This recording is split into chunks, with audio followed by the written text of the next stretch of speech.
Jangan lupa like, komen, dan subscribe channel YouTube TVRI Bengkulu dan nyalakan lonceng notifikasinya.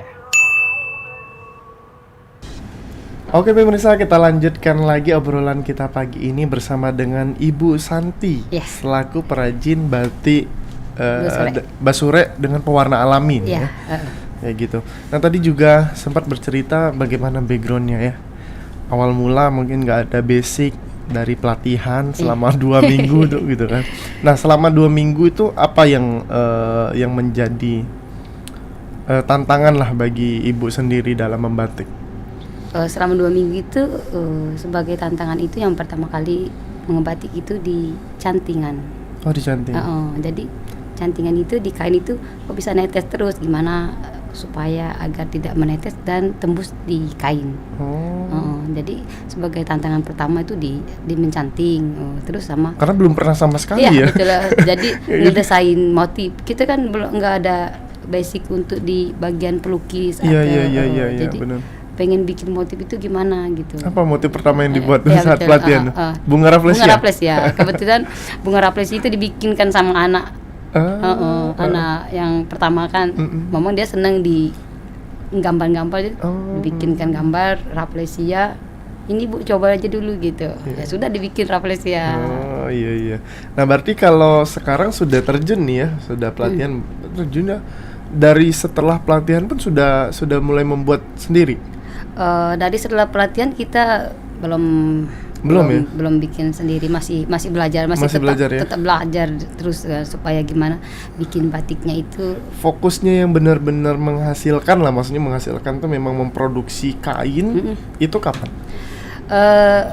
Kita sudah mulai produksi dari tahun 2019 habis acara kegiatan pelatihan dari Disperindak, acara waktu itu BDI.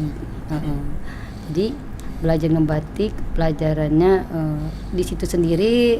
Santi peserta yang paling tua. Selebihnya anak muda semua. Anak muda semua. Kebetulan kan. Tapi semangatnya kayaknya masih muda nih ya.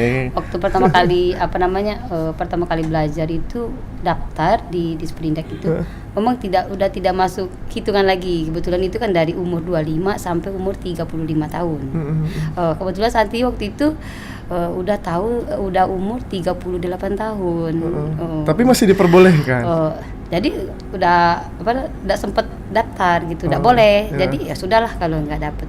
Kebetulan dari Pak Agusnya, dari pegawai situ, oh jangan, katanya nggak apa-apa dimasukin karena umurnya juga belum nyampe 40 tahun. Kebetulan ibu ini dari kampung batik lah, ibaratkan kelompok ngebatik.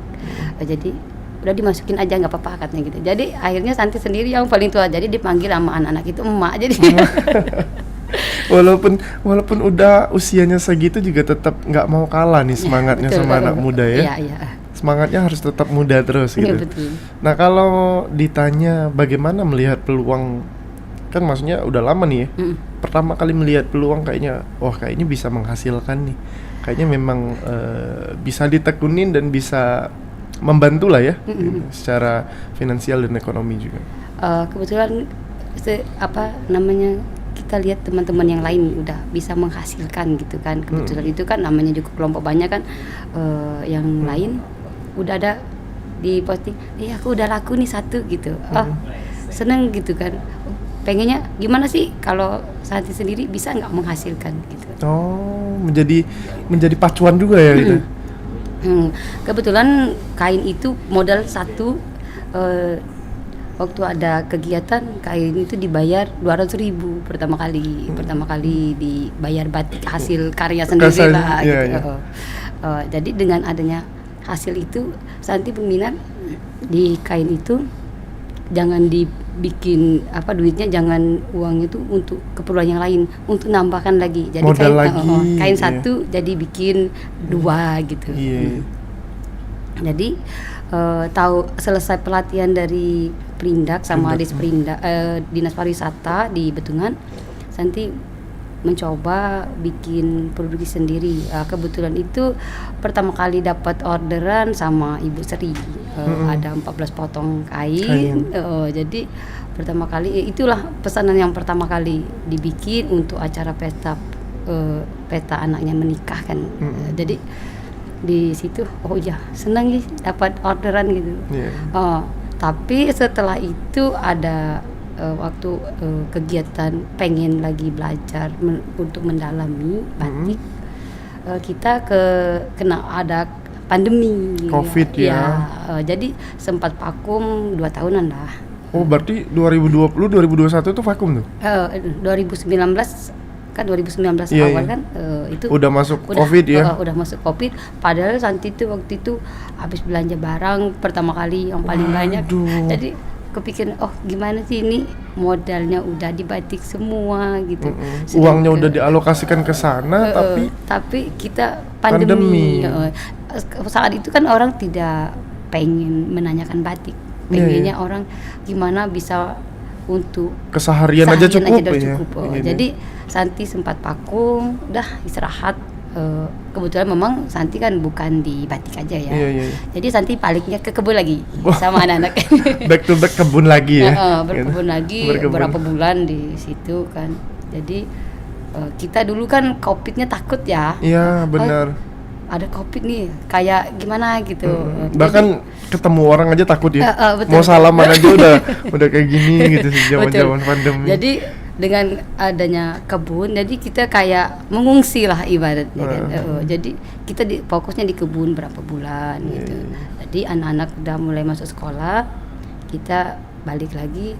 Habis itu sempat orang dinas datang, kok nggak produksi batik lagi gitu. Justru malah ditanyain sama orang dinas. Sama orang dinas itu kebetulan dari dinas Plut ya, dari itu memang dari mereka itu sering menggunakan pendampingan di batik. Jadi nggak produksi lagi Bu gitu nih kata batik. Kita sih bener pengen produksi, tapi untuk saat ini karena yang konsumennya nggak ada, jadi kita diam aja dulu lah. Jadi dengan itu kebetulan waktu COVID itu ada sejenis kayak bantuan ya waktu kemarin yang prakerja zaman COVID kan. Jadi dengan adanya modal itu Santi pengen sama kakak di depan rumah itu kan namanya Ibu Mega, itu partner untuk yang kerja ya, kerja batik juga batik. Jadi kakak itu ayolah kita coba lagi lah, kan bahan kita masih banyak nih tapi nggak kadaluarsa kan kalau bahan kan? Nggak ada kadaluarsanya sih, karena waktu itu kan masih menggunakan di pewarnaan sintetis. Iya. Jadi kita produksi lagi batik, dengan adanya kita produksi batik ada yang pesen gitu. Alhamdulillah sampai saat ini kita produksi batik sampai juga menggunakan di pewarnaan alam. Baik, ditahan dulu mungkin ceritanya gitu kan, bagaimana kenapa memilih pewarna alam juga, tapi nanti kita akan bahas di segmen selanjutnya. Untuk para pemirsa jangan kemana-mana, kita akan kembali lagi setelah jeda pariwara berikut ini.